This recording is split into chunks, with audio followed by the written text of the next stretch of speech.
I am starting my recording. Me too. I'm sitting up straight in my chair. Locking in for the podcast. I'm not. I'm shrimp mode. Okay, who's doing the intro? Or was that the intro? Locking in for the podcast. I guess that was the intro. What a yeah. shitty intro. Alright, awesome. Where's the aim train, Choo Choo?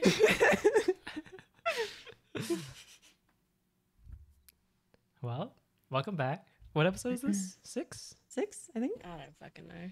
It's been a little while. We're up there now. We're having some issues with getting guests on as often as we'd like because a lot of us are between 12 and 20 hours of time difference away from people. It gets a bit tricky for scheduling. And of course, everybody's busy. But yeah, we're just going to record an episode, see how it goes. Yeah, no, like, how do you say? No guest episodes have been cancelled. We're just doing this one first. Mm-hmm. So, would you like to talk about what we've been playing and peripherals we've been using? Yeah. JD, you said you wanted to go first? Okay, well, I mean, I've just been playing the usual, like, Call of Duty Finals. I haven't really been mixing it up. Been trying a bit of the Oblivion remaster. Me too. Need to play more of it, though. It's really good. It's good. It's so good. I'm going to send you a mod after this, actually. It reverts it to the, like, Oblivion color palette. And I love it. It looks so good. That's Like, cool. it's got that, like, really, like, crisp blue and green aesthetic. I really like it. Anyway. Okay. Sorry. I might download it. I haven't got a single mod yet. Me neither.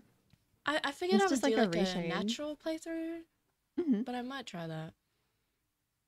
And then my next playthrough can be like the big boobies and all that. Of course. Yeah. So I've been playing like the usual shit. You know me, Call of Duty. But I literally changed my mouse pad last night. I hit like 4 back-to-back clips, and then I also got like a big PB in Kovacs on .ts. Can you Okay. guess what I know. changed to? Free fall. I was on the 0. Oh, Otsu. Yes! What the Oh, let's go. What's wrong with you? I'm like, what's good for COD? What's good for .ts? I don't like how you guessed that immediately. That really makes me shiver. I feel like there's a camera Well, in my to be room. fair, what else could it be if not the free fall? There's the That's Shiddinkai. I CPU. have the Shiddinkai. Didn't I yet? Okay, but like that, I have glass I pads. feel like that wouldn't make sense. No, I would. I use FastPad for .ts. Because I literally I was stuck on advanced. I was like 2 points off GM. I still am. My PB was on intermediate, but it was a big one still. And I sent Lara a VOD. I was like, please help me. This goes, help. And then she gave me a little bit of like info, and then I don't know, the thing you said about like how I guess I was like stopping too much. I realized like the 0 was kind of like to start a movement on the 0, it feels like a little hard sometimes. Especially on 1-0s. I found the same. Yeah. And then I realized on the 0, I mean not the 0, sorry, the Otsu, it's like really smooth. Like to start a movement and stuff. I Okay. really have to like press into the pad to have like that stopping power thing. That's But yeah, interesting that anyway. the Otsu was that for you. The 0 Well, is I mean- very old. I was about to say, how Yeah. old is your 0? It's the I one don't I was even know. using when we were playing Gundam. That's the one I was using. So it's quite old. She's ancient. It's extremely old. But it's good. I take care of it. We need to get you a new 0. We do. I mean, I need to. I want to buy that mouse pad you showed me. The what is it? Infinity. Infinity mouse Mouse Speed. It's so good. I want to buy that, but it's not. The pink isn't in stock, so I'm gonna wait Are any colors in stock or? for mid. But I want to get the soft, so gotta wait for Osmod Shop to do that. They're pretty good though. I added them on Twitter. I was like, can you add the artisan dots to your inventory? And they were like, yeah. Literally like 2 weeks Oh, later, fuck yeah. they're on it. Yeah, that was all you. No, I don't take credit for it. I'm giving should. them credit That was for all being you. like quick about it. No. They saw Yeah, your you're DM and they're welcome, like, "Shit, Australia." we gotta hit up Addison. Oh me. Anyway, that was my little tidbit That's cool, about the though. O2. I It don't know makes if I'll sense. stick with O2, but I do like it. I need to send That's you. Oh no, I already showed you the triple TS I got. Yeah, that on the screen right now. The one where they're like It's jumping really good. and you're tracking them like as Yeah, they're like jumping. yeah. It's like bounce track. I like it a lot. I did that. Yeah, I did that. I'm like, shit, that was like Viscos. Anyway, have you yapped enough? What have you been playing? Well, using? I also got a new Otsu and I tried it with the Artisan dots and it just wasn't clicking with me for tracking. I want to go back. I've actually ordered an OP1 wireless so I can use different skates. And I'm going to put some good skates on that and try the Otsu again for like COD and stuff because I did really like it for COD. So I'm not surprised. It was when hitting I the checked spot it. last night. What else? On my desk is a orange Zero Soft and an OP1 8K. Same as always. No way. Infinity Mice. I've been using it a little again because I used it for a while before.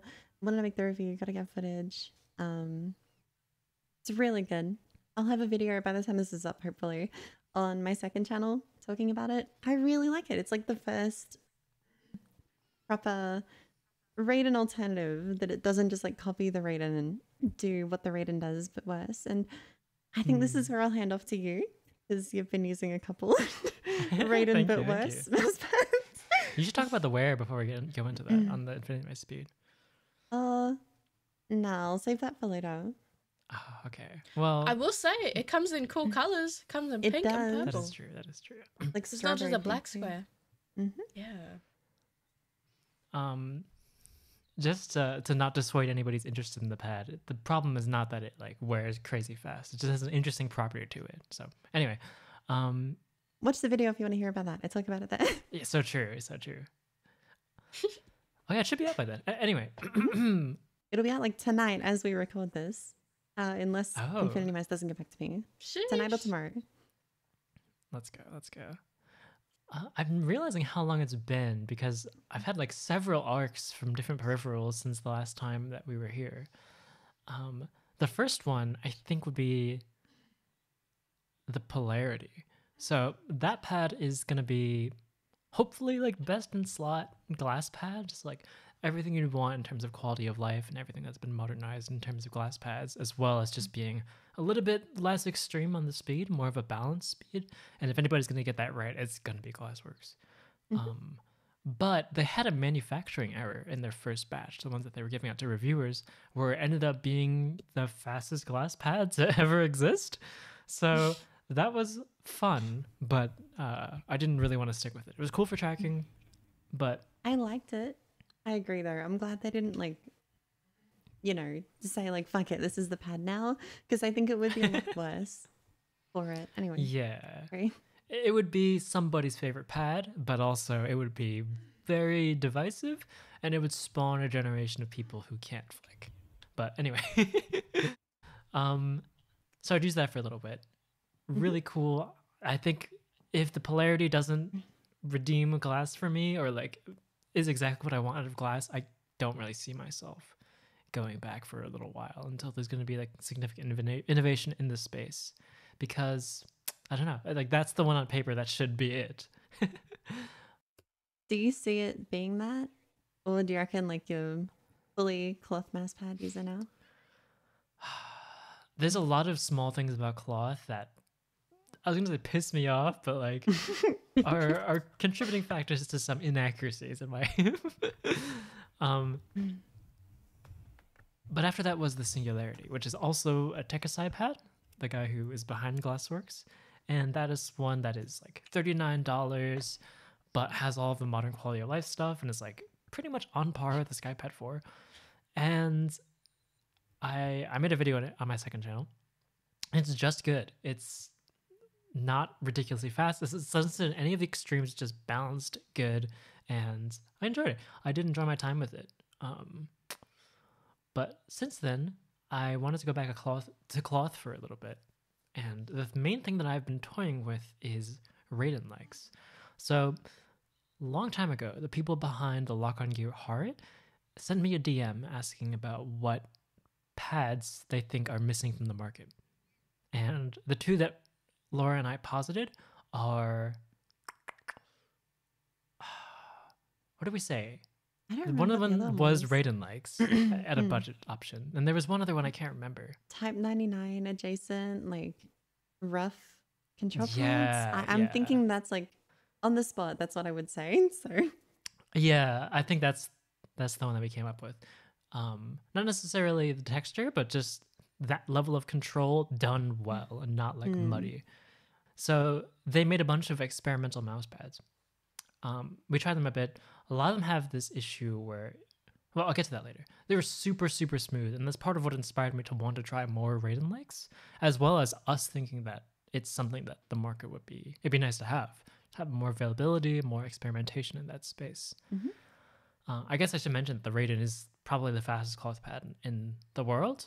So yeah, that's the niche that it's trying to fill. So since then, there is the QCK Speed, the Metrova Breeze, and I guess the Infinity Mice Speed are the main. Oh, and the Neptune, LGG LG Neptune Neptune. as well. Anagon is Yeah. maybe worth a mention, but it's kind of bad. True. So those are the 5 that I would say fit in that niche. We haven't tried the other ones, like I think like ESP Tiger also has something like that. But those are the ones that we've experimented with. And the only one that is comparable in terms of its friction balance, where the Raiden is notorious or is good for being very low static but relatively high dynamic, is the Infinity Mice Speed. That's the only one that can compete in that niche. The rest of them are strange. They are smoother than the Raiden a lot of the time, but not faster, and a lot of them have higher relative static friction. But also, Laura and I noticed a trend. Maybe we should save this for the Infinity Mice video. Well, the video is like up. Oh, sure. Like Okay, as the right. podcast goes live, the video will be out. And I didn't say too much about it there because I wanted to be pretty brief. So we can go more in depth on that here. Yeah. So Shit. Hello, future people. Much to think about. we were noticing something, that these pads were muddy in a way. They weren't necessarily slow, but directional changes had that sort of sluggishness, that stickiness that all of these cloth pads, or particularly the Energon, Breeze, and QCK Speed, all seem to share that characteristic. And Laura started to think of reasons as to why. I spent a whole shower thinking about this. For me, that's a long time. That's like 45 minutes. So the idea was that like static friction, dynamic friction, how they interact. This is what we know affects the speed of a mouse pad, along with like the smoothness of the surface affects how it feels. I had a thought like maybe there is a extra factor here, which is how quickly it goes from static friction to dynamic friction. Pads like the Raiden seem to go between them really quick. So you start a movement and you're instantly feeling the dynamic friction. You're not like being held by the static. It's gone straight away. I think I hit my mic. She gets real passionate about this. Whereas on these other Raiden likes, it feels like they are holding onto that static friction for longer, and it's bleeding into future movement. So I thought like maybe there are a few properties here, right? Like how quickly does the pad go from static to dynamic? Like how early does that transition happen in the movement? And then also how sudden is the change? Is it instant? Is it gradual? So like when does it happen? How fast does it happen?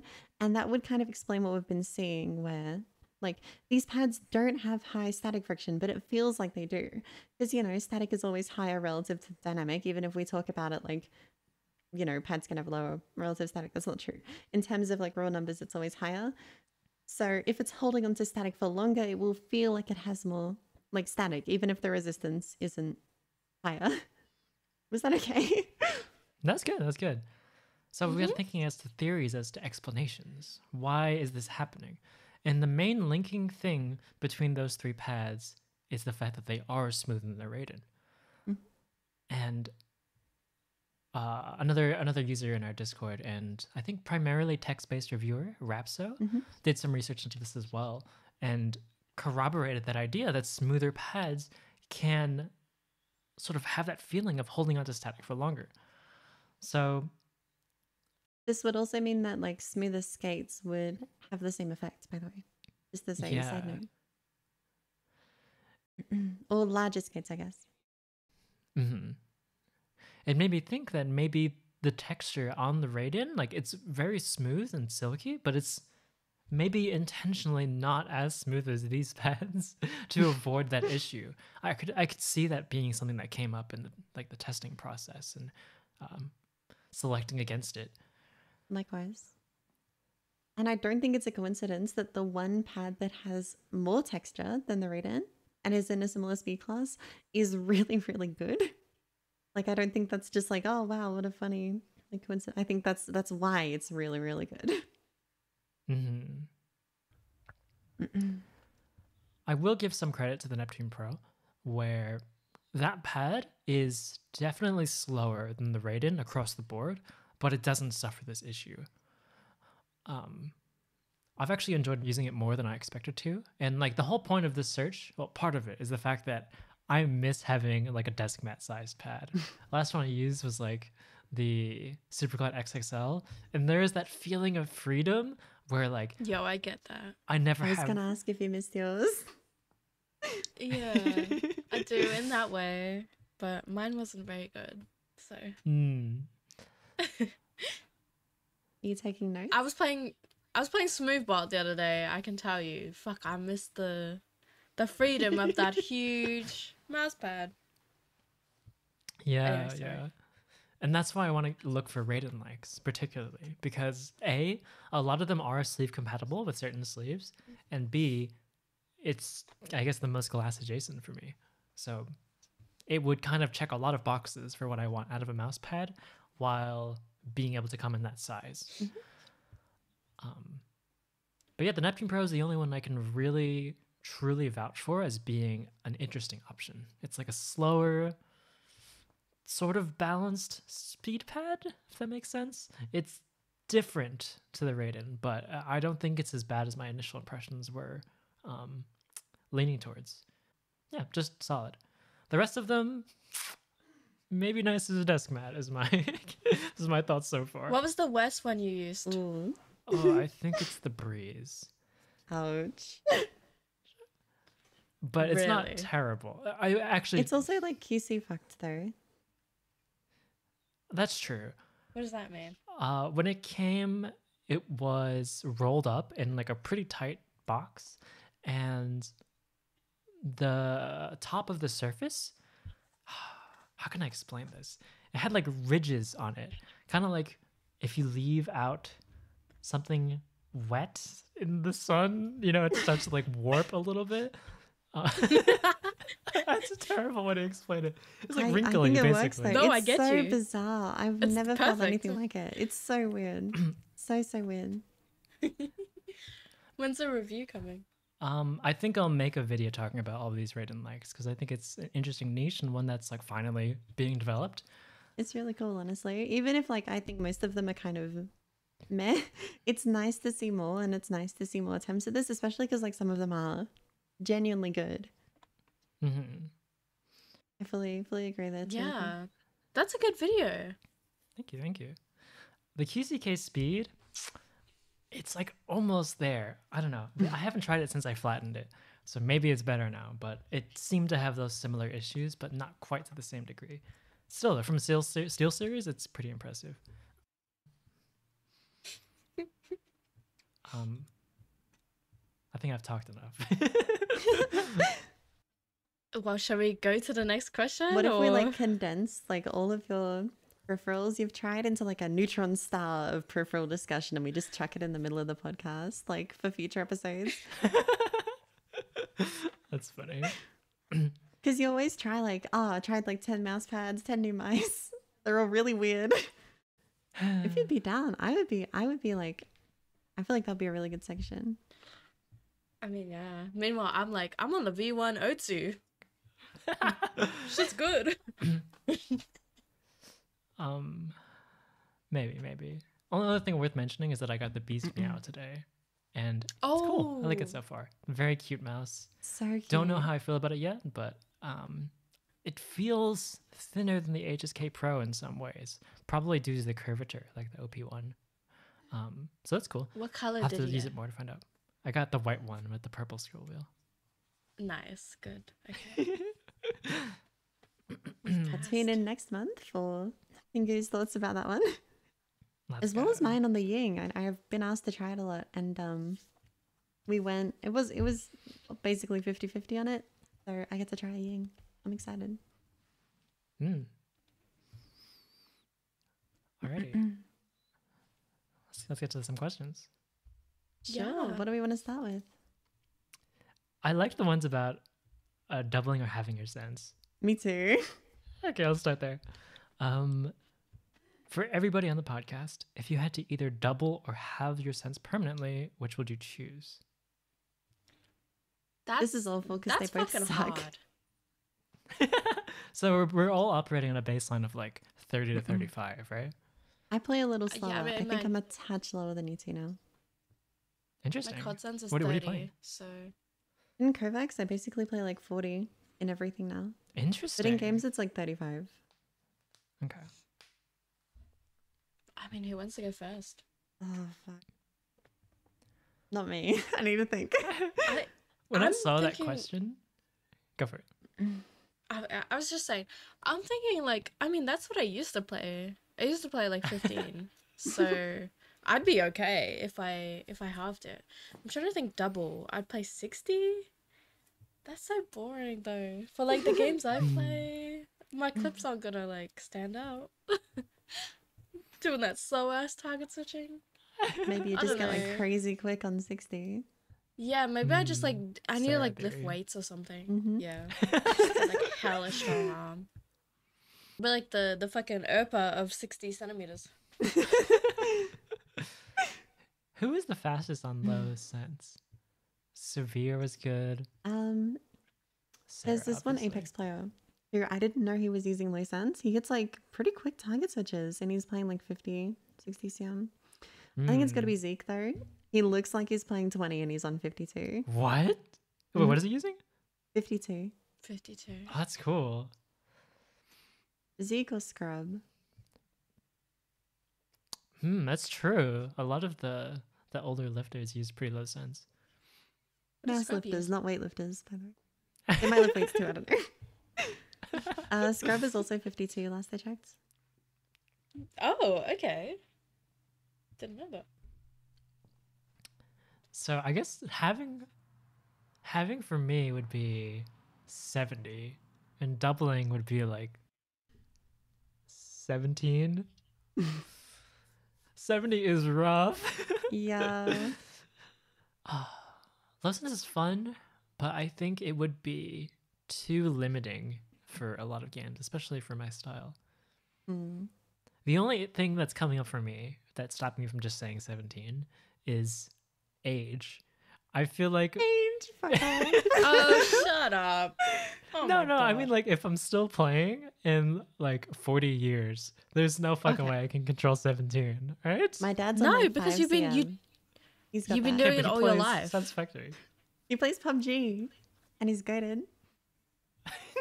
He is. I've seen the clips.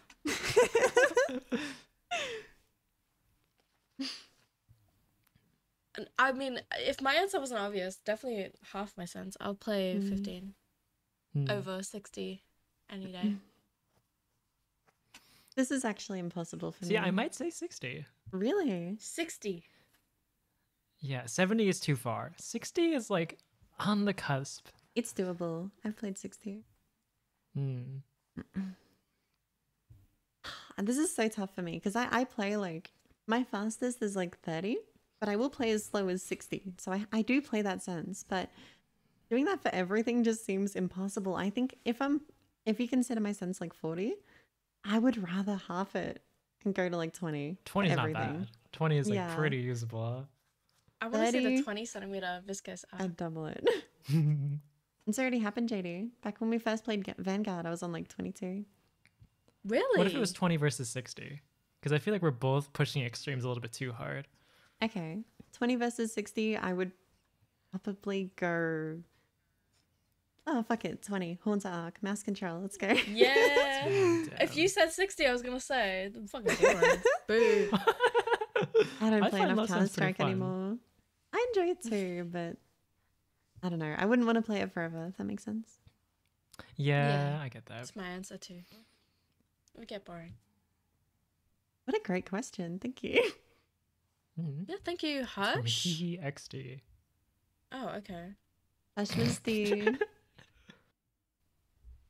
Shit, what am I the reading? studies one. Oh, I see. I'm reading the top question. Which is a good question. All right, so I guess Actually- I'm going 20 cm tomorrow. I'll read since I shouted out Hush, I'll read their question. How have you all balanced studies and aim training / playing games? Do you want to answer this one first, Jodie? Oh my god. Okay. Okay. I asked this before the podcast even started. Should I give an honest answer? Do you want to? I may as well. I don't really actually give a fuck. I didn't. In high school, I dropped out really early. This is something people don't know about me. Even like a lot of my closest friends. I dropped out of school when I was 13. Because yes, because I wanted to play games, but also because I had a lot of other issues going on. So I am not the best person to ask about this, but I will say I went back to uni when I was about 19, 20, and I did my GED and all that. It was definitely the year that I played the least video games, because I don't know, I would get up at 7, I would walk an hour to my uni, I'd be there till 2, and then walk an hour home. So I get home at 3. So 7 to 3. And then I would usually just chill out. It was actually the year that I was playing a lot of Bloodborne. I would get home, I'd play Bloodborne. And then I would just be too tired. I can't imagine. I don't know how people do it when they like have school and work, and then they get home, they do aim training, and then they do their FPS. Some people stream. Like, oh my god, I was so tired. I had the same in my last year of high school. Do you have more to say? I can. No, not really. You go. Okay. Yeah, I had the same in my last year of high school. I think this was about when I met you, JD, and I told you I hadn't really been playing anything. A little bit of aim training, a little bit of games, but it's so hard to commit yourself when you're committing like everything to school, which I kind of had to at that point. I was a bit Yeah. behind, but I had to as well. It fucking tuggers you out. Shit, I just want a nap all the time. me too. I will say, I think the biggest thing for me has been putting a hard limit on my aim training time, especially now that, you know, like this is my job. I found it very easy to just burn like 3 hours on Kovacs. So I put a hard limit on myself. I'm not allowed to do more. And then like, you know, I'm not just going to waste a day playing aim trainers. But you know, this is my job. It's easier for me to justify this than most. As for playing competitively while in school, because I did compete when I was in high school, I would say I managed it badly. I got everything done, but I didn't really do any, like either of them to their fullest. So I don't know. Looking back, I wish I did more like focused schoolwork, and then I wish I did more like prac with the team and, you know, pugs and stuff. But I feel like you course, have but to I make mean, you those were young. compromises. Yeah. We were all working with undiagnosed ADHD though, right? True. Oh yeah. I was working with undiagnosed many things. I'll tell you that. Anyway. I give myself some leeway back then because of that. But my answer is also badly. I did well in high school, even when I was like the hit was my sleep. Everything else was okay. But I also didn't compete that much. The closest thing I had to do in terms of time management was when I was working and also running a guild in MMO. And that was fine. Wait, but what? You can't You just didn't drop know that law. You didn't know What? this? No. What That's MMO? funny. It's a Korean MMO called Blade and Soul. I talked about the Of course spreadsheets it last is. time. Might not You had a realize you're like spreadsheet guild for it? master. Did you have like a memory loss? What happened? Maybe I tuned you out. I mean, I don't know. If I hear like guild and spreadsheets, I just tend to open wallpaper engine and like switch to a different wallpaper or something. Oh my god. Anyway.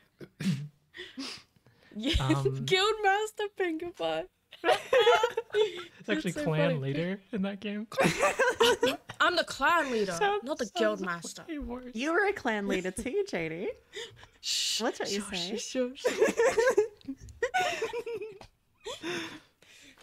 Miss what was it called? I've forgotten. You're lucky. You're lucky I've forgotten. God. Anyway, clan leader Pinker, you were Hang talking. on. Sorry. Sorry, I completely lost my train of thought. Okay, yes. Sorry, when I I was derailed working you. When and you're working. running a guild, I did well. At least I was a huge tryhard in my guild, so it was very time consuming, and I was unable to balance all of that plus like online courses. That was too far for me. So I think I'm also a bad person to ask.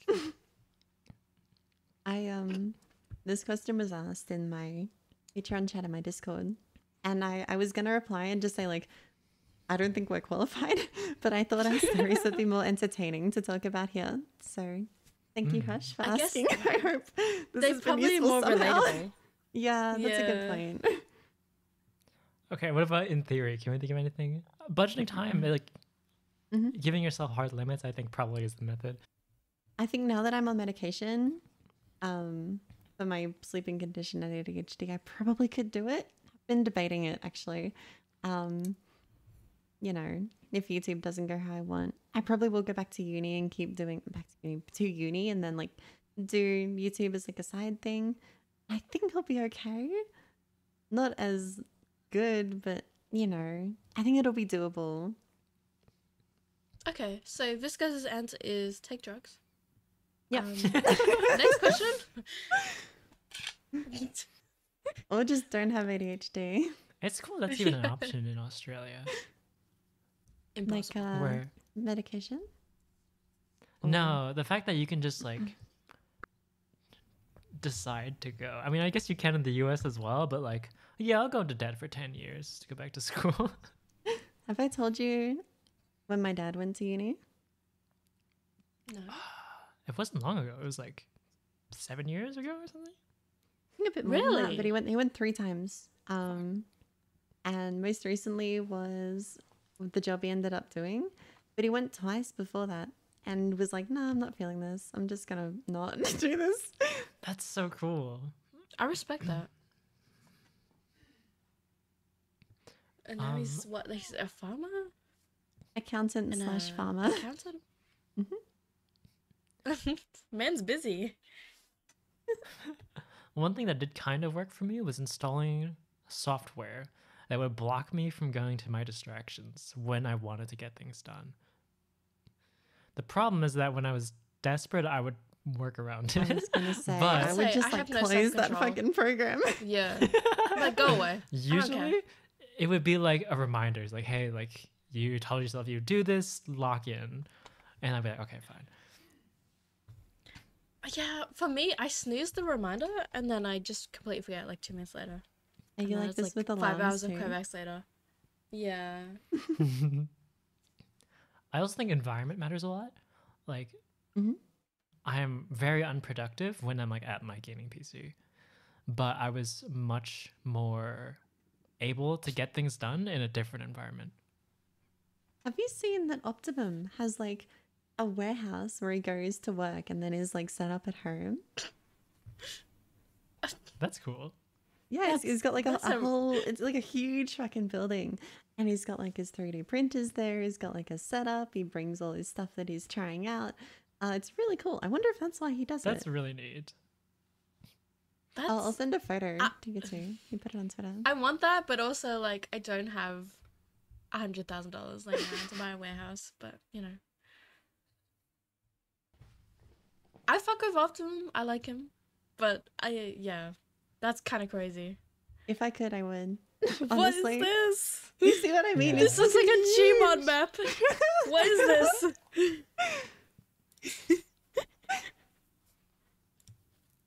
It would be funny to like go into the office to like clip farm in Battlefield 5 or something. Imagine he streamed and that's his background.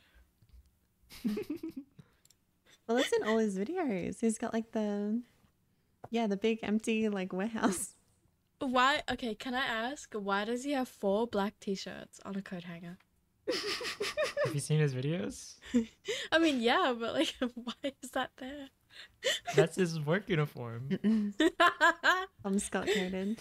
I respect it. Why are you laughing? Sorry, that's just very funny.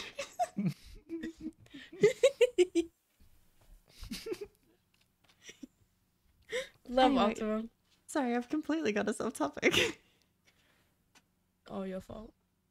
I've actually forgotten what we were talking about. It's like all gone. It was like balancing aim training and playing. Ah, games yes, an with environment. Thank studying. you. Thank you. Thank you. Okay. I have nothing insightful to add. This is a very big pressure point in my life, getting shit done and balancing everything. So I'm not the person to ask. Sorry. Yeah, I was gonna say the same. It's something I struggle with to this very day. So Mm. if you have the answer, please leave it in the comments. I'm begging. Anyway, next question. What do you think is your biggest regret or misstep when it comes to content creation from Ellis? Oh my god. This is hitting too close to home. I mean, one of my like biggest regrets, I guess, it's something that I've never been able to control, is that I live in OCE. Mm. Like back in the day on Black Ops 4, I was somewhat well known. I was like Oh, I number remember one on this. the I'm sorry. leaderboards and stuff, global, for score and stuff. And I had like big YouTubers reaching out to me, like big COD YouTubers, being like, "Hey, let's collab. I see you're number one," all that. And I couldn't because of ping and stuff. We couldn't connect. We couldn't, like, we could voice chat and stuff, but then actually in game and stuff, it wouldn't let us connect because it was like 200 plus ping. And then it's so hard with Um, like time zones as well to like even just talk to Even people time overseas. zones. Yeah, but even time zones, like, Mm. if it's something big, if it's something important, I will, like, do it, you know, no matter what time it is. Mm. Especially back in the day, back then, like, you know, if I had to get up at 3 a.m. or whatever, I would do it. But just, like, not being able to connect, not being able to play, networking is really hard. You have to kind of network within your region. Yeah, it's not something I could change, though. Like, I can't just move to America, especially when I was younger, when I was, like, 17, 16. But that is definitely the number one thing that has held me back from growing is my region. Mm. Just not being able to connect with people as much. Even for just fucking like playing games. Like I hopped on Overwatch today and I'm sitting there in the queue for 20 minutes. I'm like, okay, what the fuck is this? Like, Welcome to my live. Welcome to my streams. I'm just sitting on the menu for like 10 minutes. I'm like, I'm really sorry, guys. I'm Australian. It is But frustrating yeah. in the finals too, where like yeah. there is this one player who really, really wants to win the quick play and will sit on the edge of the map, and like you just can't not queue into them. It's either, like you just you have to close the game. I had one time where I had like a 4 stack of snipers that were just insufferable, and I left the game, queued up, got in the same game, and that happened 3 more times before I'm like, all right, guess I'm not playing today. Oh my It, god. it's one of those things. I get stream snipe more than I would like. And it's so easy to stream snipe, Yeah. you know. It's like And guaranteed if if you just queue up. basically, yeah, we have such a small player base in basically every game. Your final Um, streams are basically like pugs with chat. Yeah, yeah. If I close my party, I'm guaranteed to verse at least like 2 or 3 people that I know, Yeah. which is like okay, but you know, I don't know. I would love to verse. I would love to be an NA where I could just verse random people all the time and different people and stuff. I actually downloaded Exelag again last night, and I was playing American lobbies, and Mm. like it's so nice to be if I have like a shitty lobby or like just you know like an annoying game or something, I can leave and I can find a different game. You can't do that in Australia. You will get put back in the same game over actually- and over. Like freaked the fuck out when I queued Apex in America for the first time, like visiting America. And I hit Q and I didn't even have time to hit cancel queue before it put me in a game I on 5 know. ping with like 60 other people just instantly. I couldn't fucking believe it. The other thing I've noticed as well, it's so good for content because people talk there. Like people will fucking yap. Every American game I had, people were like, Miss Colors, what are you doing, Miss Colors? You're hacking. You know, like it's so good. I have so many clips now of people. Sorry, Pingo. Accent shade. No, I love it though. Like I took truly, a while to I get love why it. that happens. I'm just used to getting bullied for my accent while I'm here. Hey, it's only Laura's fair. family is ruthless. It's so funny. They say words like tour as tua. And Tua. we go out into the room I'm like, can you say this word? And they all say tua. And then they're like, how do you say it? I say tour.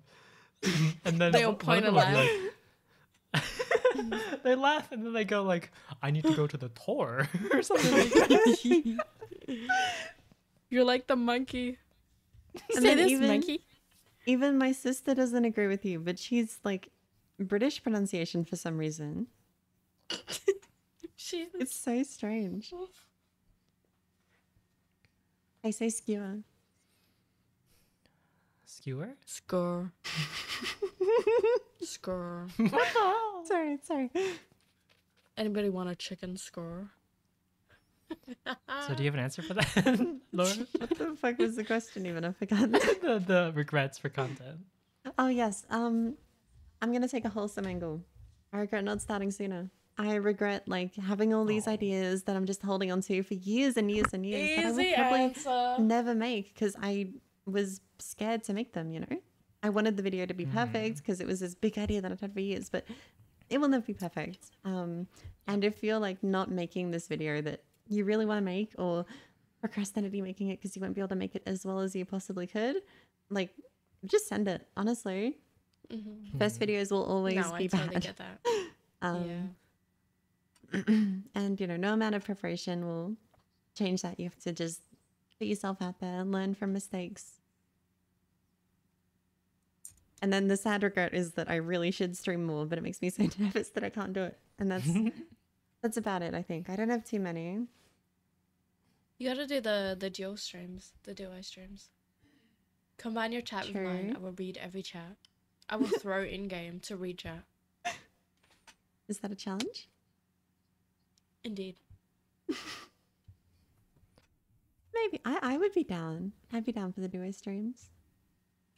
Okay, after this. No, I need to sleep.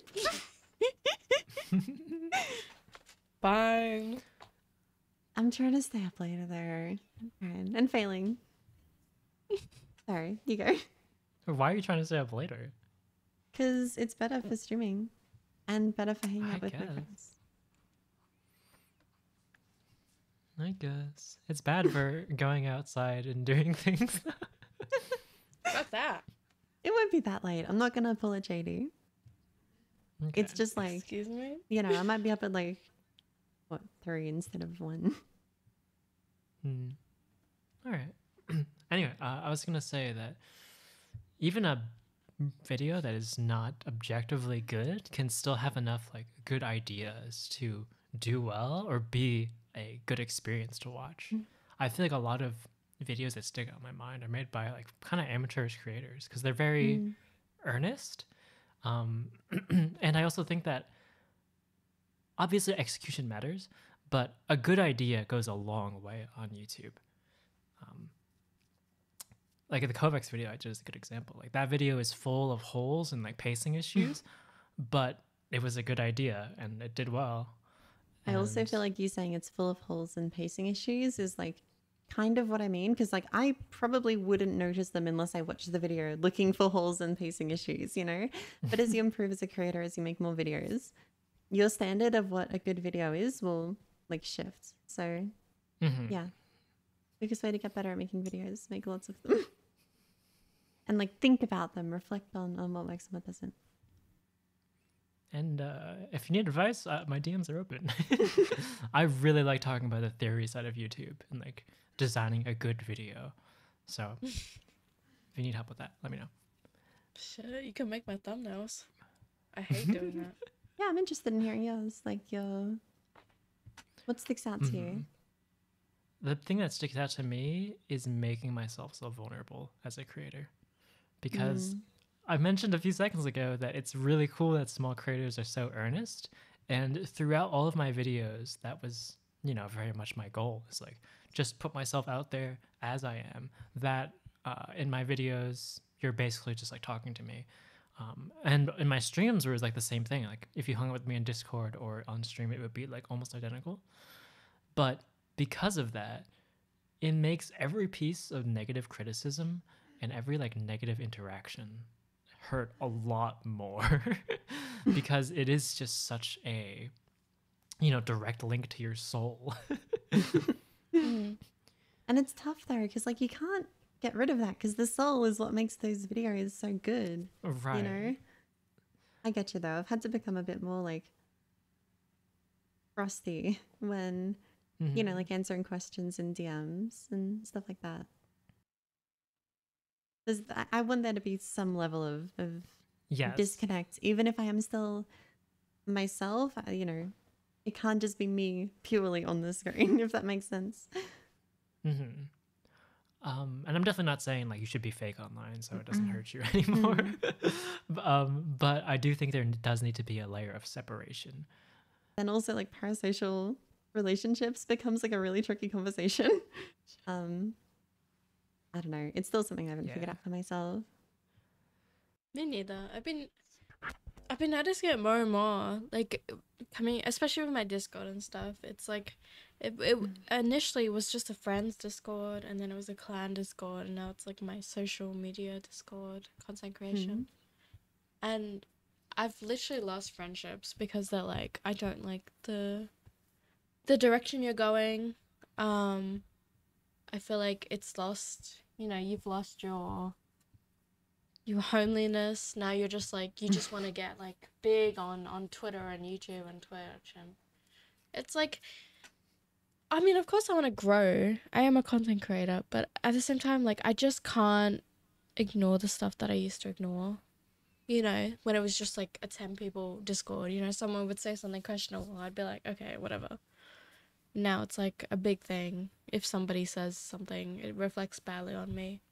It's been hard to transition into that. And I have lost friends from it, and I've been called soft and woke. And You Oh, are a that little stuff. woke, though. You are the woke Little. left, yeah. taking over gaming. Miss College Discord DI hires moderators. But yeah, it's as you grow, it's definitely like it's hard. It's really hard, especially with DMs as well. You want to answer as yourself, but sometimes it's best to just give the like straightforward like 3-word answer, you know, full stop. That's it. I Mhm. mean, I imagine with yours as well. Yours is probably way worse than mine, Viscos, with your DMs and stuff. I've been Must trying to get answer them very again. I've been tiring. trying. Yeah. PSA, if you want to reach me, ping me in a server. Don't DM me. Mm. I will reply. I reply to all the pings. I find those much easier than DMs. Mhm. Yeah, I've been trying to answer some again, and yeah, I've been thinking about my tone a bit. I don't want to come off as like rude. I don't think I am, but you know, the focus is definitely like they are DMing me for information. I will provide said information. Yeah. That's kind of been my approach. What I was gonna mention earlier was the idea. I think Ludwig was the first one to like really just come out and say is that like we are not your friends. We are just like people on the internet.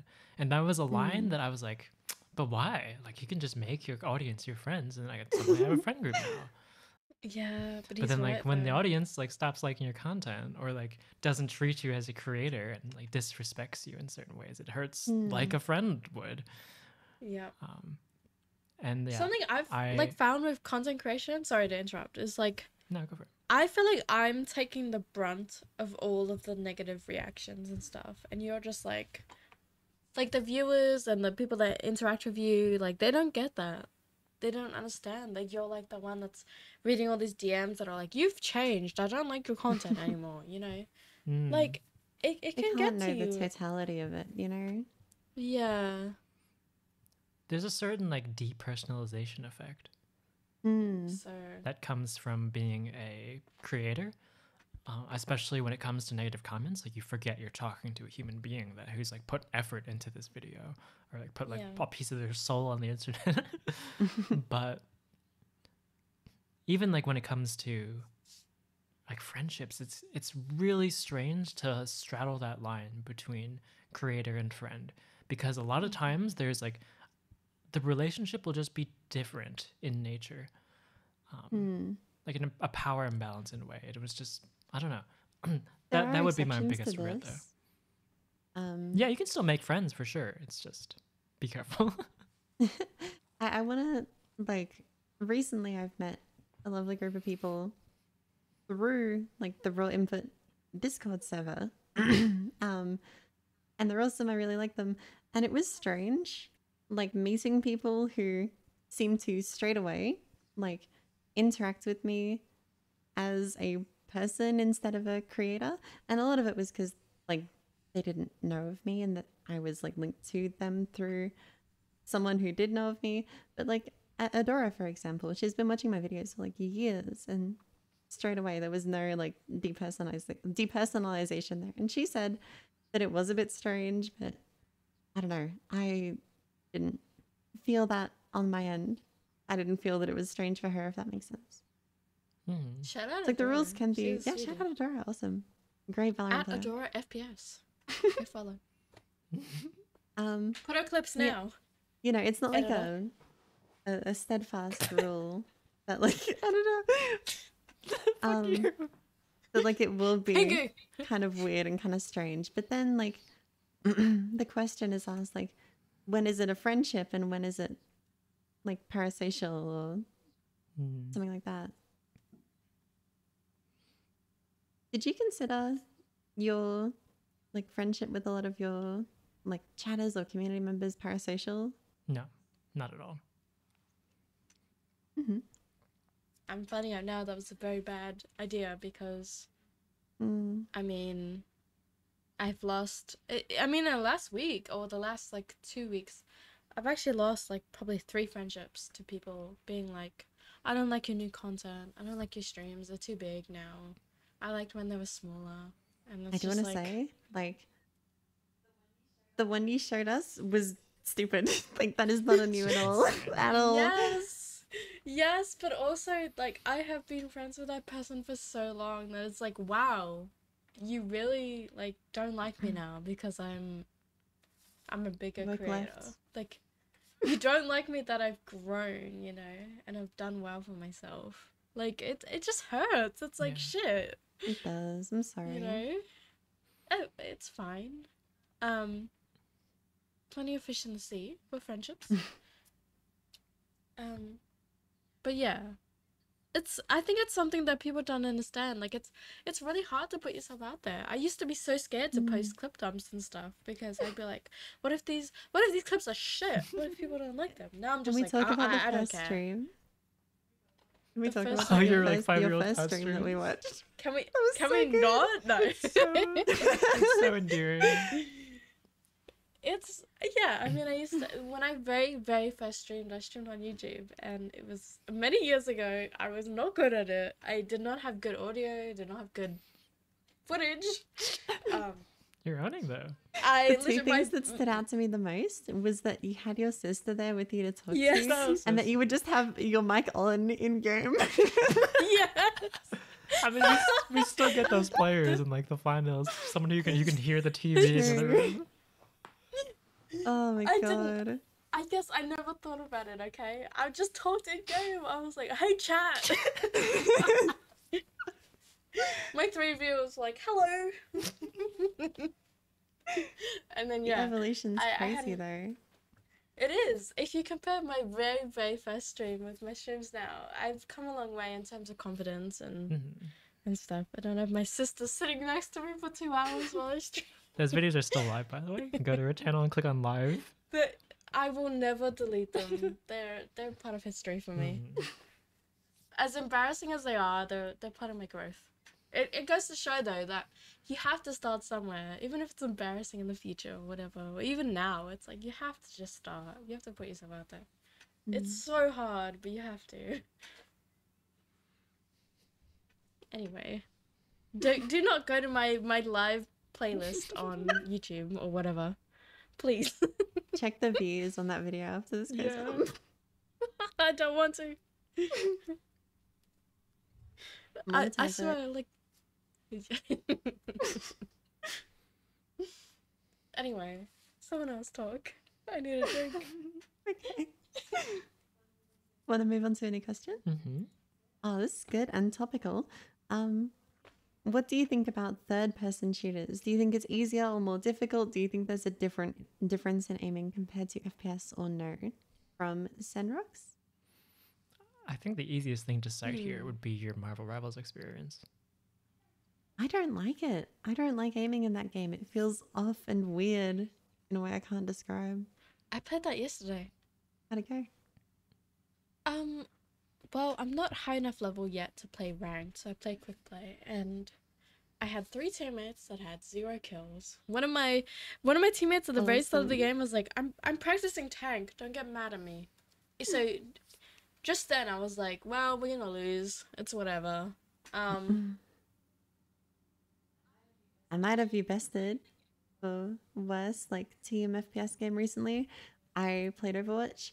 It was me and this Lucio 2v6ing, and I died, and then our Mei walled me in spawn. Good. Anyway, keep going. I don't know. One of the only battle royales I ever got into was H1Z1, which is third person, That game is and fun. it was very good. Yeah, I really liked it actually. I don't know. It's hard to say if FPS is better or more skilled than third person, but I think it's just different skill sets. You know, it's hard to compare the two. I will say that the way that peeking works in FPS games is something that is, I want to say, like, beautiful. You know, like you are forced to put yourself at risk to gain a positional advantage or like an info advantage, and that just like doesn't exist in third person. I played PUBG for like 2 years. I fucking hate third person in like any kind of competitive environment. It's so annoying when you're like trying to push this compound and then this fucking guy is just like sitting behind the wall, fully tucked away, just like looking at you with the Yeah. camera that's over his head for some reason. Like, why? Why? I'm so happy they added first person to that game and then they fucking took it away from me. I'm so mad. What? Sorry. Yeah, you can't play first person in AU anymore in solos. We can't play anything in That's AU anymore, but even in like Asia. Yeah, I was talking to my dad about it. He was mad too. he was more mad than me. I do think that there are elements of aim itself that is fundamentally different. Like in games where that's not an issue, like at Hero Shooter, it does still feel different. And there's that like theory that like when you're moving towards your character, your sensitivity is kind of different. But I don't know. I think the thing that illustrated it for me the best was when I tried to play a Risk of Rain mod where you just put your camera inside of your character and then hide your character. And I never thought like, oh, my aim feels wrong when I was playing third person. But when I was in first person, I was like, oh, my aim feels right. Like this is good. That's cool. That's a cool comparison. I don't know. Even those like Kovacs third person scenarios feel weird to me. I don't know why. I'm not I I'm mean- not built for it. Call of Duty has a third person game mode. That's it. But they fucked with the aim. Yeah, I actually both me and Bunnies really liked it. But they fucked with the aim. So when you jump, your aim gets like, I don't know how to describe it. It like goes to the ground for a second. It's like you're not in control of it. We But- make the same noise. Anyway, but yeah, when you do movement and stuff, it like kind of it like auto controls your aim. It's really That weird. I don't sucks. like that one bit. Before that though, this was a patch that they did and they changed that. Before that, it was actually really fun. I actually really enjoyed it. One of my first TikToks was third person mode. That's cool. And I like that you could like sit behind cover and line up your like 3TS or 4TS or whatever. Because you could see where everyone That's is. actually So you're kinda like, fire. well, I'm going to start with this person. Yeah, and I'm going to switch to this person, blah, blah, blah. You know? But then, yeah, they, for whatever reason, they released an update that just fucked with it. And now third person feels really bad. So That sucks. the I wonder only other why. thing, I don't, Call of Duty. Welcome to Call of Duty. They I don't love fix it. actual issues. They just like do that. Have you seen season 3 Reloaded for Black Ops 6? No. It's all weed related. Like What? Why? they're releasing the same game modes, but they're called like HVT, which is like high value target, is called high HIGH Oh my value target. God. Like, oh my god. Do you guys like weed?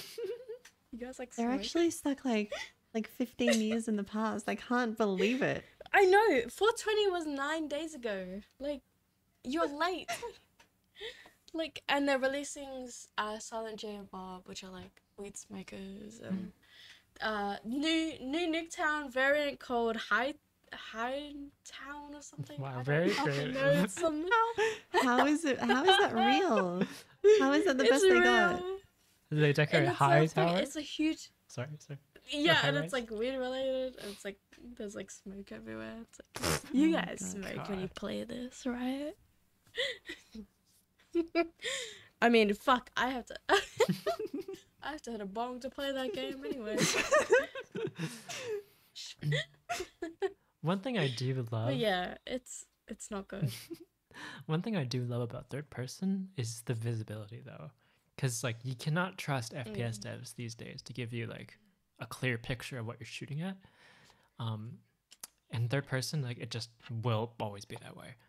That's what I was saying with my target switching and stuff. You can like actually line it up. Well, I mean like visual clutter from things like, screen shake or muzzle flash. It's like never an issue.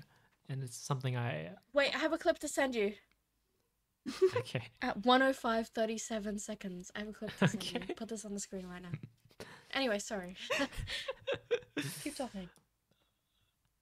It'd be really funny if you forgot to send me the clip. There's just nothing here. I most likely will. It's probably a black screen right now. I did that on the DDK podcast. I said like, oh, I'll send you an image to throw on the screen. Remind me or something like that. And then either he forgot to remind me or I forgot to send it. And then I posted the link in the comments and it got fucking auto-modded. You're like banned from his channel Good. now. And there are so many comments like, what's the image? What's the image? And I can't help them. I'm sorry. I lost my train of thought. It's about Talking about visibility. third person, visibility, muzzle flash, Oh, yes, that yes. kind of thing. I love hip fire in games just because like you have such an easy time of reading what your enemy is doing. It's just about like, shooting them well. But hip fire in games is like always horrific. And a lot of times you just can't do it. So I don't know. Third person's a kind of cool compromise for that. I mean, if you could just see what I'm shooting at in games, this wouldn't be an issue, but that's too much to ask. I don't think I have anything else to add though. I don't enjoy playing in third person very much. That's about it. Hmm. Yeah. I mean, I would say I prefer FPS Hmm. for the most part, anyway. Not my turn to pick a question. Right. Oh, I Um. will go. Not related Okay. to AIM at all, but would Laura and Jean get tattoos? And if so, what would you like? JD already has tattoos, so would she get more? This one's from Brennable. And Okay. I have a boring answer. I don't know. What? Oh. This is mostly an excuse for you to talk about your tattoo plans because you've told me before. No, Pingu, you go. Probably not. Your turn. Would you get tattooed? Oh, I fucking hate you.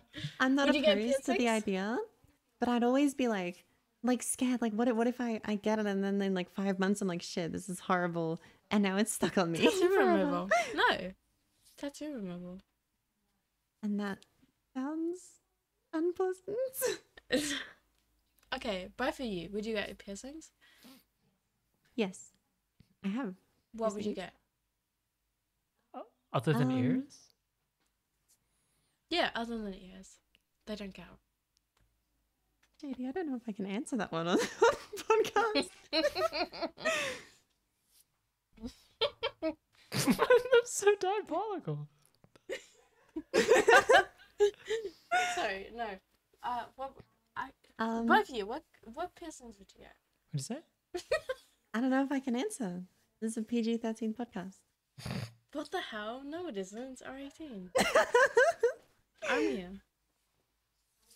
I did really like the aesthetic of the industrial. One of my friends got one. Looks so cool. Apparently hurts like hell and doesn't heal well, like at all. Yeah, I have the exact same issue. That's why I have no ear piercings. I have like 8 piercings and none of them are on my ears. Because I sleep on my side, so Hmm. it would not heal properly. But I really do love the industrial healing, piercing. But yeah, the healing is like 9 months straight of like just not sleeping on that Jesus. ear. So yeah, it would not work for me. I can't sleep on my back or my stomach. Anyway, I don't know. Thinking about other ones is so tricky. Just like, it feels like a big thing. Like your snake bites. I know you just got them on a whim, but you know. well, I did them myself. Yeah. Oh my god. That's a fucking crazy story, actually. Yeah, I mean, I was like 15 and my mom said, I was like, I want to get my lip pierced. And my mom was like, no. So I ordered a kit from eBay that had like needles and stuff in it. And then like next week I showed up and I had both my lips pierced. And I was like, look at this, Mom. You like this? And she was like, I hate it. I hate it. And I was like, yeah, I bet you do. How painful anyway, was it? I still have my it's hard to remember now. It was so long ago, but I do remember I just kind of like full centered, like I did not do it slowly. Oh my god. You don't want to Ugh. do your piercing slowly, so I just kind of like punched it through. I actually And- can't imagine. The worst pain was when I was putting the actual like jewelry in, like the ring. Mm. Oh, That was no. more painful than actual piercing. Cause I think the needle was like a little too small and my jewelry was too big. Oh, Put a warning on Kinda like- screen. Yeah, a trigger warning. Anyway, you're fine. Don't be a pussy. The worst part is knowing you gotta do it again the second time, right? Yeah. Because, I mean, I did one side. I was like, shit, I don't like this. I like symmetry, you know? I ain't being asymmetrical. So I did the second side. It wasn't too bad, though.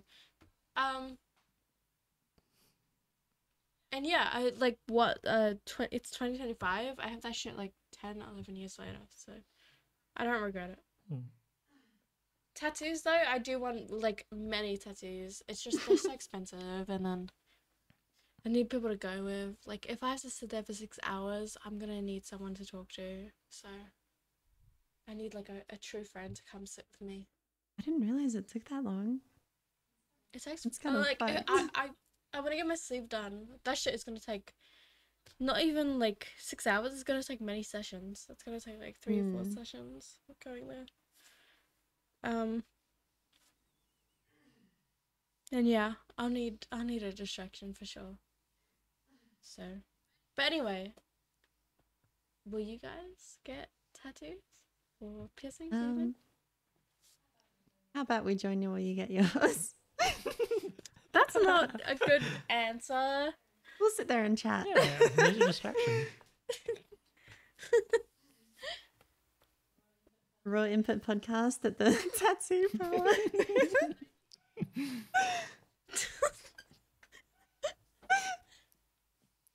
I feel like, I don't know. I don't know if it suits me. Like any kind of facial piercing. That's kind of where I'm at as well. Really? I both of you would like a nose piercing, just a little stud or a ring. I think something like that could suit Fingu's vibe. For sure. I could see both of you. You're so biased.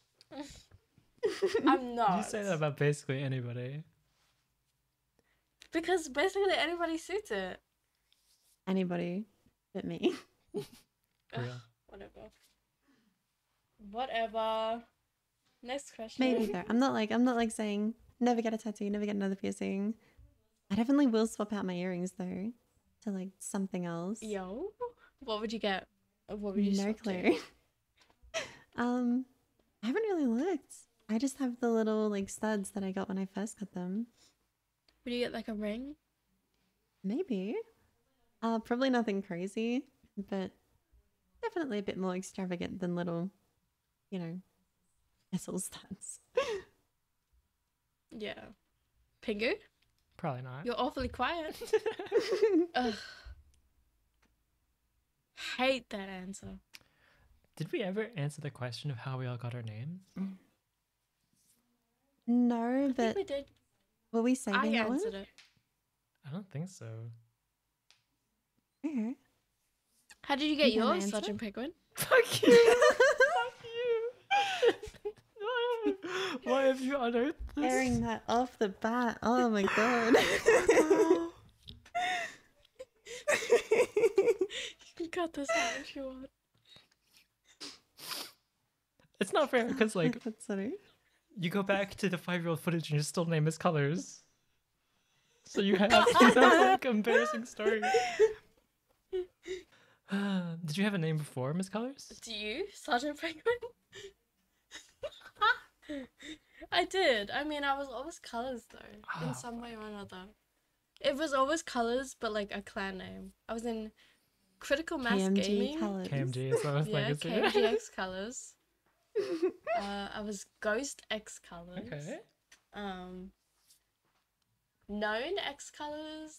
Like a lot of Call of Duty names, and then Colors. I was always Colors though, so I was When never did you Sergeant settle Colors. on Miss Colors? Well, my very first Xbox Live name was Rabid Pork Chop 33. My dad said that. I don't know why he said that of all things, but that was my very first Xbox name. My dad Before set my Colors. Xbox name too. It was Viscose K9 77. He has a system for names where he'll think of like two things, pick synonyms, and then use that as the name. So it was like oily dog, viscous canine, and then he Oily typoed dog. viscous into viscose and stuck. Wait, that's awesome actually. I didn't know about the typo. Yeah, Imagine. that's the law. Imagine your oily dog OC. I just realized that you once got a DM that said like, "Thank you, oily dog," and I thought they were like, "Oh, they're changing the words away from viscous canine," but that's Nah, they're a Noah. who was that? They're a Noah. I don't know how the fuck they Shut knew. but they're a That's Noah. an OG. Do you remember who it was? Who said that? Nah, I have no idea. Fuck, I have told the story on stream before, so that must be it. maybe they saw it there. It's a deep cut. For me, my names have been a lineage of penguin-based aliases. And the origin point of that was the first time I'd ever had to come up with an alias. It was when I was like 11 or so. I went to somebody's house, like a family friend. They showed me Club Penguin, which was like my first online community of sorts. You can still find some of my like very cringeworthy Club Penguin activity when like people would make blogs about their armies and Club Penguin and stuff. So I had to come up with a name, and I came up with Lil Penguin and then my birth year. Terrible name. Your rapper name. What year was this in? I was 11, so a long time ago. I see. Okay. And my dad still calls me that sometimes, by the way, and it pisses me off. Why does he bring it up?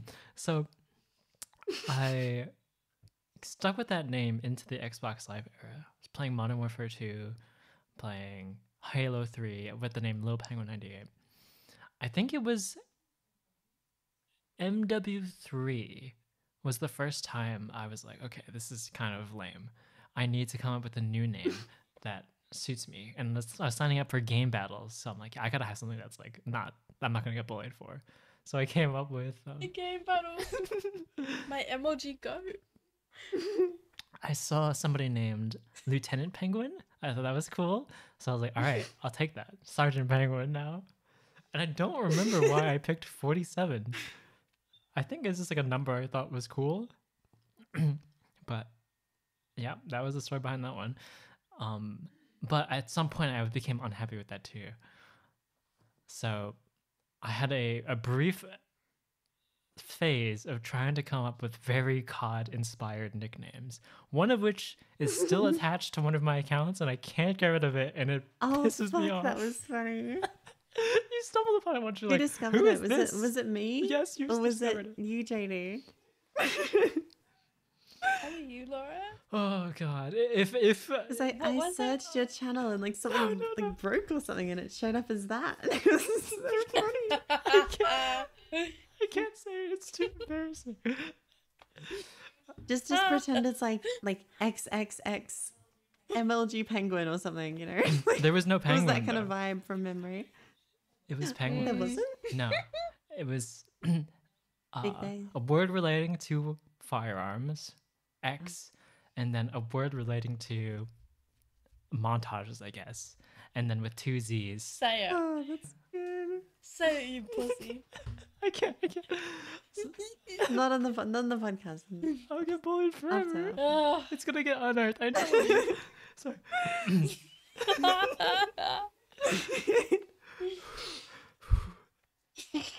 Oh, my cheeks hurt from smiling so much. Deep breaths, everyone. I had another one that never left the ground. So I will say that one. It was like I Pro was it? Neutronic with two eyes.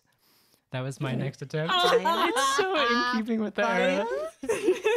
Don't ask me why. There's no why. It was just like, this sounds like something a card YouTuber would use. I will take it. I never. I have an email. You actually captured the essence of those games fucking perfectly. I can't believe it. That's so good. It's horrible. It's bad. It's bad. I I have an email with that name attached Deep to it. breaths, But yes. I've never done anything with that alias. And then the next alias that stuck for a little while. There's a guy who was in the COD space named Tryhard Ninja. You actually might know him, JD. Try hard, ninja. Do you remember him? Okay. He used to feel do like I like know the COD name. song parodies. I think I do. He's related in some ways to Woody's gamertag. I think they like maybe post them on his channel. Woody's gamer tag and his autistic son. Yes, love them. Anyway, So Go yeah, on. I made myself Tryhard Penguin for like a year or so, which I don't like identify with Tryhard it, but I Penguin. don't hate that alias. It does capture some elements of me in it. The only problem is that it's extremely long. So I think I had reverted back to Sergeant Penguin at the time, or rather, it was like stuck to my Twitch, and I was using that primarily to socialize online. And I played a game called Bomb Party. So Bomb Party, you can sign in through Twitch. I played it because Northern Lion played it. and a small community of nerds formed around it. It's a word game. And the way it works is that when you're given a string of letters, so let's say it's like A, B, you have to create a word containing those letters in that order. So you could do like Jabberwocky or ableism or jab, right?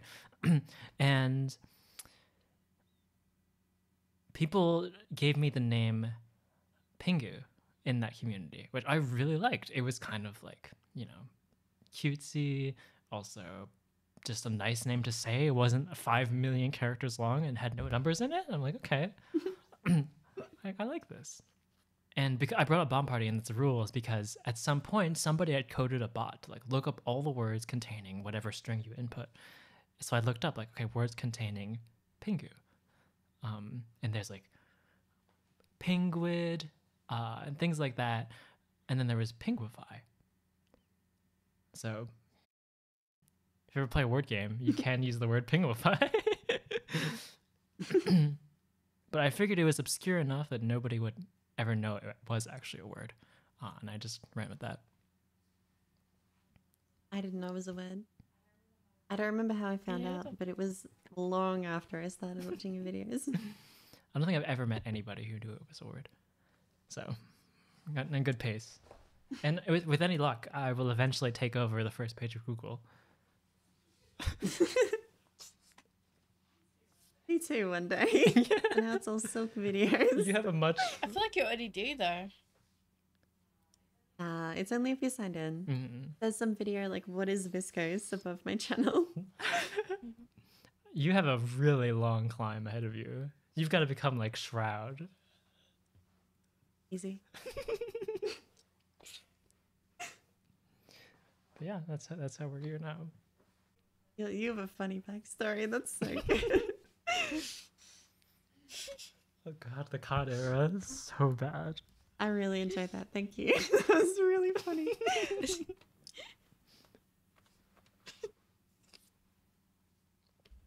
Anyway, what's the next question? Viscose, OCE, and Sergeant Penguin. We'll do one or two more. Yeah, I found some old ones. One I think is Okay.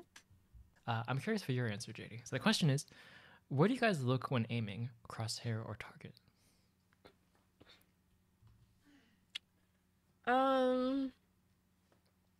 Pretty much 99% target. Mm. I almost never look at my crosshair. The only time I ever look at my crosshair is if I'm like in COD or something, if I'm like flashbanged and stunned and there's like no chance that I'm gonna see somebody, basically, I'll look at my crosshair. Mm-hmm. Laura, I think your answer is pretty similar, right? I have discussed this pretty extensively in videos and stuff. I only really look at my crosshair if I need to actually line up the shot. So thinking about it, when I was like worse at games, getting started in PUBG, I did look at my crosshair a lot more. As I got better at that game, I stopped. And then as I started playing faster paced FPS games, I basically never look at my crosshair anymore. Sometimes for like really long range shots, if I have time to like confirm it. But like your target is the thing that you have to pay attention to and read because it's moving. Yeah. You know, Mm. your crosshair is only moving if you move it. That's what you have to track. That's always been my thought process anyway. Mm. I agree with that idea. So I've struggled for many, many years to stop looking at the crosshair.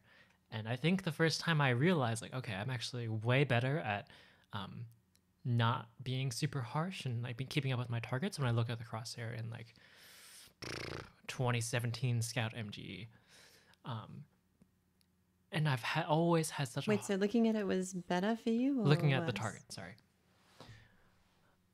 And ever since then, like almost every time I play a game, I will think about I should be looking at my target more than my crosshair. And it's so hard for me. The only time it doesn't happen is when I turn it off. And of course, like my focus isn't entirely on the crosshair all the time, but I think it's split more than it should be. And another, I'm not really aware of it ever. Like that's the extent of it for me. Yeah. I don't process it on my screen. My workaround in certain games is to use like really big crosshairs. So I'm kind of aiming with it's harder to focus on like a very specific point. It's more just like something in the background that I kind of throw at my enemy, you know? Hmm. Yeah, But I agree. For me, I use Hatsai. mhm. But I don't know. It's been an issue for me for a long time in a lot of games and other elements too, where things appearing on screen will distract me from the reading process as well. So, like damage numbers is a big one, both in Apex and TF2. When I turn off damage numbers, my aim becomes a lot more reactive and smooth. And it's just something I have such a hard time controlling. I don't know. I wonder why. Because, like, I know what you mean, but I have never felt it to that extent, you know? And it's not like it sinks me as a FPS player. I just notice the difference. Generally, like feedback in aim is something I will worry a lot about. So turning off hit markers, turning off sounds, and turning off damage numbers is like flow state for me. But I don't know. I would agree with you though. Like the only time you want to do it is for confirming shots if you have time, I guess. Interesting that we all arrived at the like same conclusion. Because I don't remember ever telling you, JD, like, look at the target, not the there. Mhm. No, you never told me that, but I don't know. I feel like it's just, if you play a lot of games, it's just like the thing to do. The crosshair doesn't tell you if they're like changing directions or whatever. So Mm. I marked one that I wanted to answer. In your experience, what factors do you think contributed most to your aim training advancement? Alternatively, what were your biggest roadblocks to getting better? Kind of leads on from the visual thing. I don't know if you'd name that as like a big roadblock, Nah, but probably not. I don't know. I thought this would be interesting to talk about, like any big breakthrough moments or stuff like that. I've had a couple. I have a pretty simple answer. It was like when you helped me with my Quebec settings and, you know, helped me with the benchmarks and getting me the right playlists and all that. I think the Kovacs, like, general settings are really bad.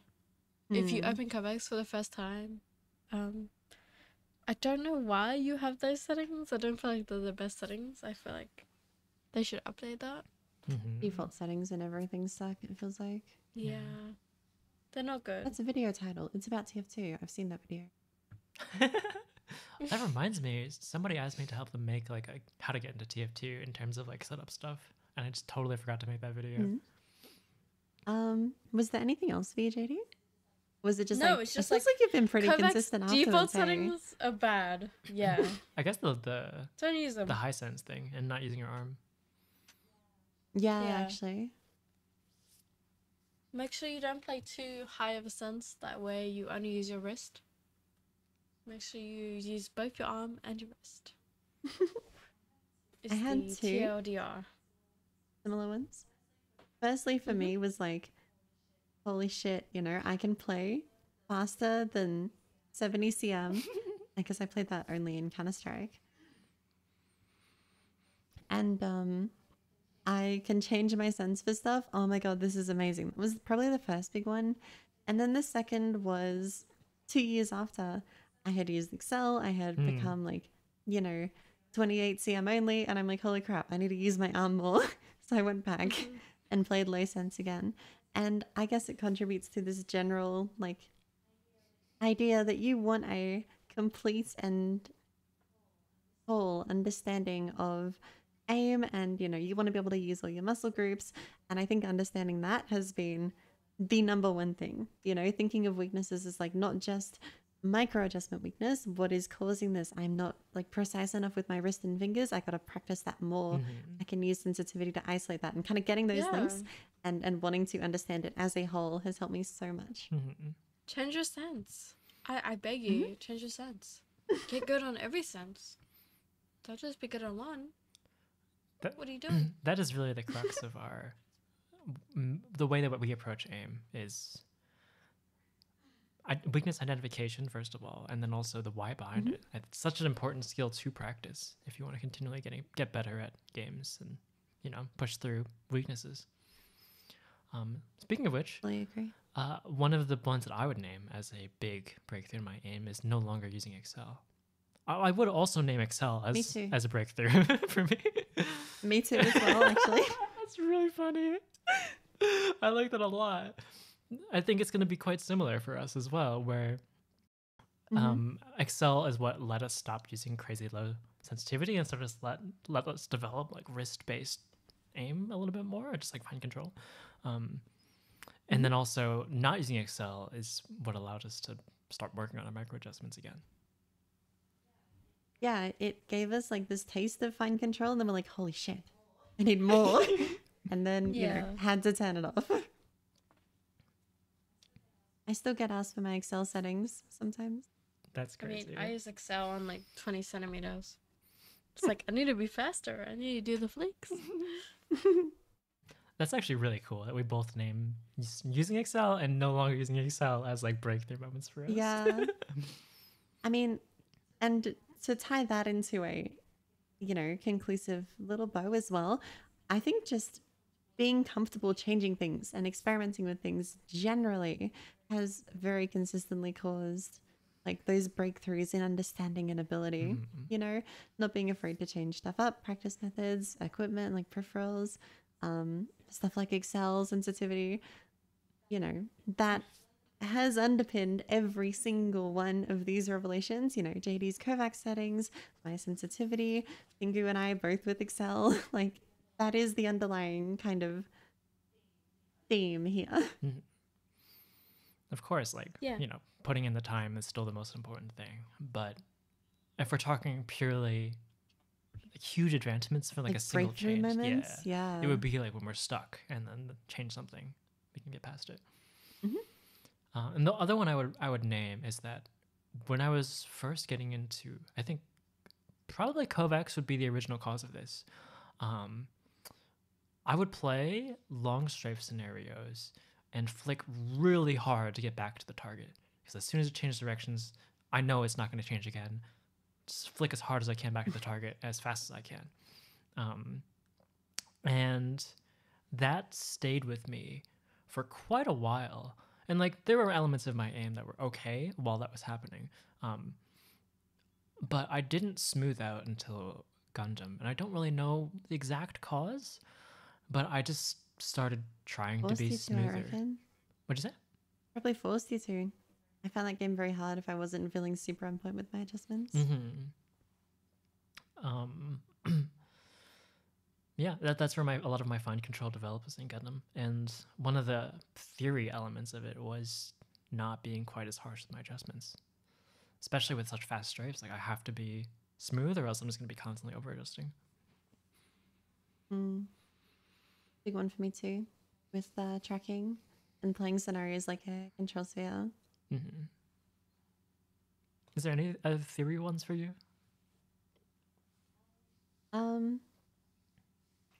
Fingers maybe? Finger usage? Understanding tension management was a pretty big one. Finger engagement was a pretty big one as well. There is a lot of understanding stuff that has like, you know, came together to let me know what to practice and what to improve on, as well as, you know, like trying stuff and figuring out what I like and what I don't. But it all does, yeah, come back to like, I know what to practice now. I know what I want to use now. Even if something helped my understanding. I don't know if I want to get too deep into the like theory discussion of That's any fair. of those. That's fair. I do have one more question I thought would be kind of fun, which is any features you want to see in aim trainers? Better UI. Like when you start it for the first time, like please don't do all the shit that you're doing. Just make it simple. Make it easy. I feel like some multiplayer would be pretty cool. The way it comes to my head is like Yeah. Trackmania, That'd be cool. but it doesn't quite work like that. But maybe like closed lobbies where like you're all playing the same scenario, trying to get the best score within like 10 minutes. That would be cool. That would be pretty neat. That'd be so good for streams and stuff. I fuck with that. Matthew Jones, you love him. Oh, fuck. Everyone just leave and Straight remake. away. Yeah. We're not winning. Let's leave. I am debating. I have a long ramble. I'm debating how much of it I Go. want to put here. Put a long ramble. I think game training is kind of awful for new players right now. I Whoa. think it is really hard to get Quite. into. I think it is super tough to know what to play. I think, there are a lot of barriers to entry, and the benchmarks kind of set you up for failure, not through like getting you to grind them. I've had a lot of success with it, but the point they get you to grind to is past the point of usefulness. Like, Celestial is a rank that exists for Matty right now.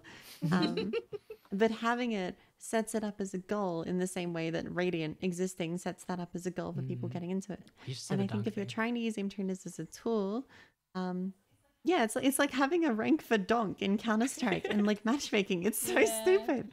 And I think having those as a goal, like, kind of sets people up to play too much because you need to play too much to reach Celestial. I think that's pretty objective. Massey knows this. He won't take offense. And yeah, I feel like it would be better if we had ranks that were more like achievable, more realistic, and more of them so that we have more detailed, like, there's more steps to that progression instead of having these big jumps from like master to grandmaster, gold to platinum. That just seems so insurmountable at first. And I know because I went through this myself. I know, and getting to fucking diamond from platinum on season 0 was so tough for me. It took me so long. And then it was even worse when going for GM. But yeah, that's kind of my thoughts. I think we should change how we structure benchmarks and change how we intend to, naturally set up goals for new players, because I feel like how it's done right now is not optimal and encourages the wrong impression of aim training or the wrong things, if that makes sense. Mhm. I agree with you. I don't know if I said that. No, that's good. That's good. You did. I think your solution that you proposed during the development of season 5 is the way to go. We're like, we don't scale up everything at the top end to make the top end so competitive. You scale everything down and then just have a leaderboard for the people who want to compete at the top end. Because like the leaderboard That's is what games very do anyway. motivating, and that's like what people would want Yeah. anyway. I mean, fuck, how many Celestial season 5s are there right now? 1. Yeah. And there's like 5 Astras. Yep. I honestly think anything like maybe Nova is where it should cap out in terms of like actual ranks on the benches, and like anything above that should just be leaderboards. I think so too. Because like you either have to add a fuck ton of ranks, and that's how it used to be, by the way. It used to be Grandmaster and then like top 3. Because right now you either have to add like a fuck ton of ranks like below and it gets cluttered, or the gaps between ranks get wider to facilitate this really like high skill ceiling at the top level. And I feel like both are kind of really bad. So Is there anybody who's reached Yeah. Astra off of like primarily translated skill?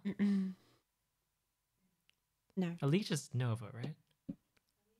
Elige is Nova and Static, GM in most. I see.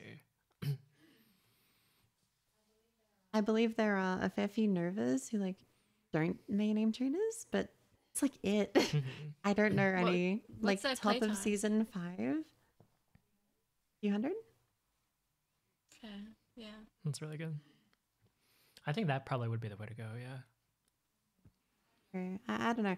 I don't know anyone at the top of season 5 right now who is like has not main aim trainers at some point, because I don't anymore, but I have, so I don't count. Yeah. hmm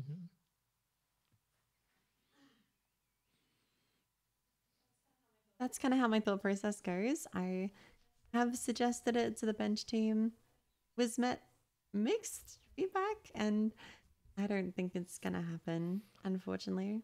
You're kind of preaching against the choir there, where the bench team are the aim trainer mains for the most part. Yeah. I was happy that like a fair few of them still agreed with me though. I guess it's an issue of knowing your I do target feel like you need audience. somebody outside of aim training that's in there. Yo, what's up?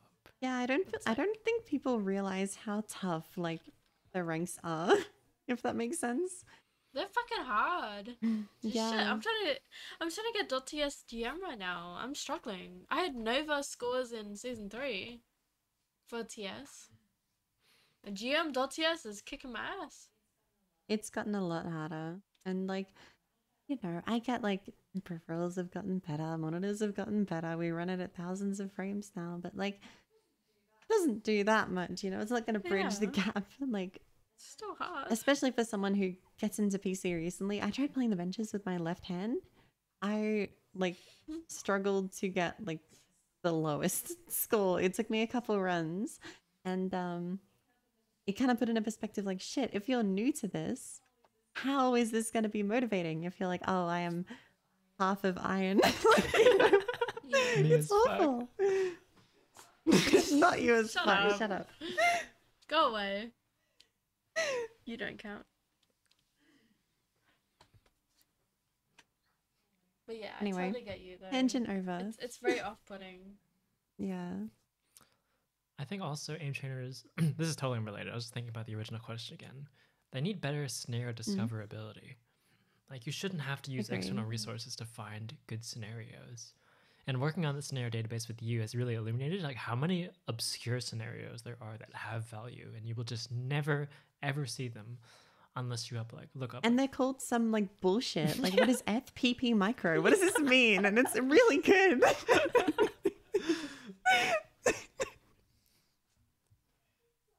Sorry. So yeah, better onboarding, better discoverability, more. I mean, like I think it's really good to have internal competition within aim trainers, but also like that's not who it should be targeted at. Agreed. Have you ever been Leaderboards live have recently? to be like kept there. I have not. Look, I love AimLab, but opening it nowadays is like it's What about the it's battle pass? overwhelming. You should talk to Grok or name. The battle. Yeah, it's too much. It needs to just be like, these are the optimal settings. We've set them for you. Here's some good playlists. Go. I feel like it wouldn't be should be all tough to that make it is. onboarding for like settings as well. Yeah. Or like, here's Viscose OCE settings. Do you want to use these? Here's Matty OW settings, you know. If you want to know those, go to the newest video on Viscose's channel. Viscose OCE. There you go. Yeah, I don't know. Like Thank you. a tutorial that Yeah. helps you set up your settings. You know, pick what TM do you play? Oh, you know, try this scenario. Blah blah blah. It would be so Yeah. simple and so useful. Mm, I think, honestly, we should be hired. so true. Sorry, We should I have was a about job to right now. get mad thinking about the Raw time we input tried to engineer? help AIM Labs with like one of their systems. Oh, that pissed me off. They're like, That okay, pissed me we'll off. send this to our Sorry. higher ups, and then just like never anything ever again. We wrote a whole document about like how to make this useless, awful feature that you want us to make content on actually usable. Here's like 70 different ways. Okay, thanks. Your input has been noted. Yeah, thanks, mate. Go the fuck away.